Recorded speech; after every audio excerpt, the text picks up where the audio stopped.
mbokk mi chance bu rëy ngi nii bul ko bàyyi mukk mu jàll loo yàkkamti yàkkamti déglu fii bu baax li ma lay wax ndax amal na la njëriñ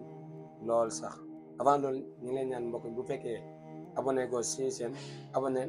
te aimé vidéo partagé ko ñu mën si jëriñu. est-ce que xam nga ni am na ñetti mbir yoo xam ne képp koo ko def yonent bi sallallahu alayhi wa sallam moo la jox garanti si ne yàlla tabaxal na la kër si aljanna. mbokk mi xoolal ba xam ndax si ñetti mbir yi ndax def nga si benn. am naa yaakaar ne ñu bëri sax def nañ si benn kon loolu lu muy tekk mooy ñu bëri am nañ kër si aljanna te deewaguñ te aljanna loo fa am yàgg-yàgg foo mënta jaar di nga ko jëli. ñett yooyu nag bu si nekk mooy lan mooy binaa'ul masjidi lillahi taala mooy nga tabax jàkk te yàlla rek tax. yonent bi sallallahu alayhi wasallam mu ngi wax si hadis ne man bana masjidan lillahi bana laahu lahu fil jannati misla. képp koo xam ne dangaa tabax benn jàkk tabax ko te yàlla rek tax nit ñi ñëw di fa jullee di fa jaamu yàlla nee na yàlla daf lay tabaxal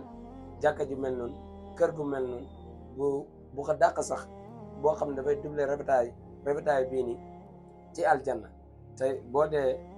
fala budda mënul ñàkk nga jot si loolu. deuxièmement bi mooy ban mooy koo xam ni dafa seeti woon xaritam wala koo xam ne soppeem loon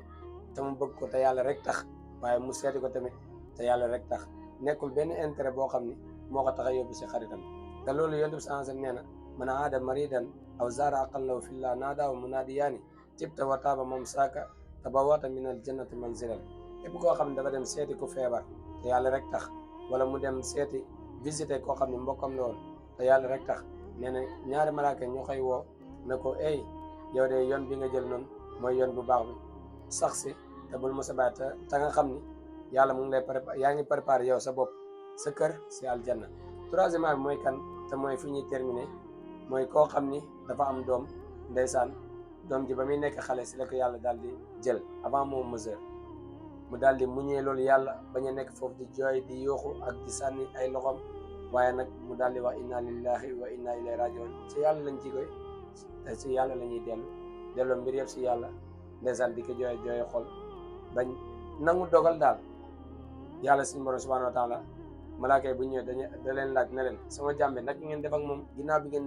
jëlee meññitee fa xolam bi maanaam doomam. ñu ne ko sa jàmbi de dafa nangu ndogal daal di delluwaat mbir yëpp si yow. yàlla daf na leen wax ne leen ibnu lahu baytan fil janna baytal hamd tabaxal leen ko si aljanna kër gu ñuy tuddee kërub sant yàlla yi. kon mbokk mi lii jàpp naa ni yow mii nii di ma seetaan am naa yaakaar ni am nga kër si aljanna mais heure boo fa war a dugg moo jotagul.